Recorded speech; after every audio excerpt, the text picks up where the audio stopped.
TV legend Barbara Walters is preparing to go under the knife. Walters, who is 80, announced on The View on Monday that she will undergo heart valve replacement surgery toward the end of this week. She said she's known about her condition for a while now and that she and her doctors decided to go through with the surgery now because she'll be able to take some time off to recover this summer.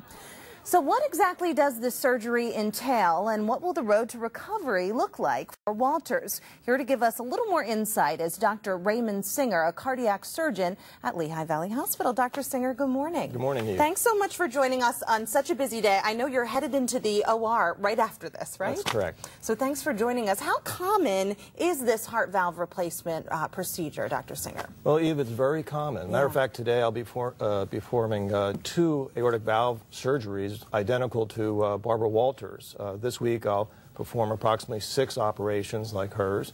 And in the country last year, 90,000 heart valve operations were performed. Wow, that's really interesting. And what causes heart valve disease, doctor? How do you get it? There's a lot of different causes, and it can start at birth with congenital defects.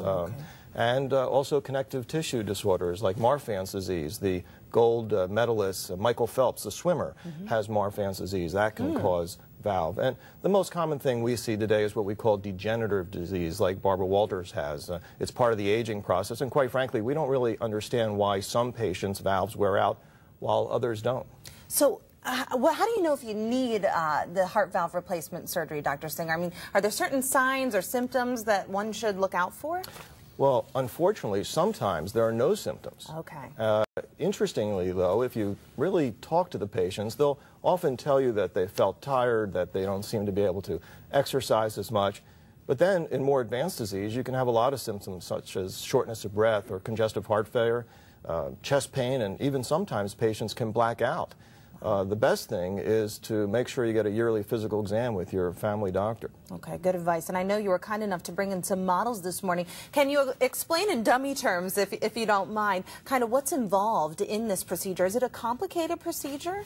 Well, today it's pretty standardized, and it's a very safe operation, and Barbara Walters should do very well. Good. It's an operation in the United States which can be done conventionally, meaning an incision through the front, but we also perform it through smaller incisions, so-called less invasive procedures. But basically, the aortic valve sits at the base of the aorta. This is the aorta here, and tucked underneath will be the valve located here in the left ventricle.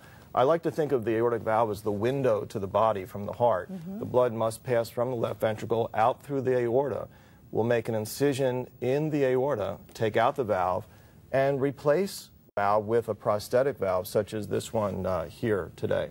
Interesting. And how long does something like this take? I mean, is this a relatively quick procedure? Well, for an isolated aortic valve replacement, such as Barbara Walters, it takes us about 2.5, maybe 3 hours to perform the operation. Okay. And Barbara, as I mentioned earlier, Dr. Singer, is 80. Does that increase her risk? I mean, how common is that for an 80-year-old to go under this procedure or have this procedure done? Well, the patient who's patiently waiting for me to return to the hospital is 84 years old. Oh, really? Okay. The second patient today is 78 years old, and another patient tomorrow is 80. It's very, very common for us to operate on patients who are over 65 years old, in their 70s and 80s.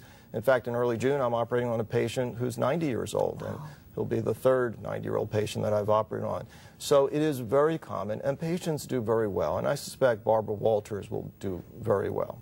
And because, as you mentioned earlier, this can run in families, I imagine some of your patients are very young as well, right? That's right. We will often see patients who are born with abnormal valves, and when they're in their 20s, it may come to pass that they need their valve replaced. Okay, and just quickly, what will her recovery be like? I mean, will she be as good as new after she recovers from this, or will she slow down a little bit, do you think? I think that she'll be better after the surgery. The operation, as I said, takes about 2 or 3 hours. By that evening, she should be sitting in a chair, and the next day, walking in the halls. Most of our patients go home within 3 to 5 days after aortic valve surgery. After about a month of recovery, they can go back to driving a car, back to work within 6 to 8 weeks. And most patients often will say that they never realized how bad they felt until they have their successful surgery. Great. Well, that's good news for Barbara. And I know you mentioned just lastly, Doctor, earlier that one of the biggest concerns is a lot of people don't know that there's an issue with their heart and that they might need the surgery that Barbara Walters needs. And I know you guys at Lehigh Valley Hospital are having a big event to kind of educate the public coming up, right? Well, we're very fortunate at Lehigh Valley Hospital to have a valve center for heart disease management. This is a center where cardiologists and cardiac surgeons work together. We're going to showcase this center on May 25th. It's a Tuesday evening. The public's welcome to come. Great. If they're interested, they can just call 610-402-CARE. Wow, good memory, Doctor. Well, we'll let you run to the OR. We know you have a busy day. Thanks so much for fitting us into your schedule. My pleasure. Thank you, Doctor. And we're going to toss things up to Rick, who is standing by in the traffic center. Hey, Rick.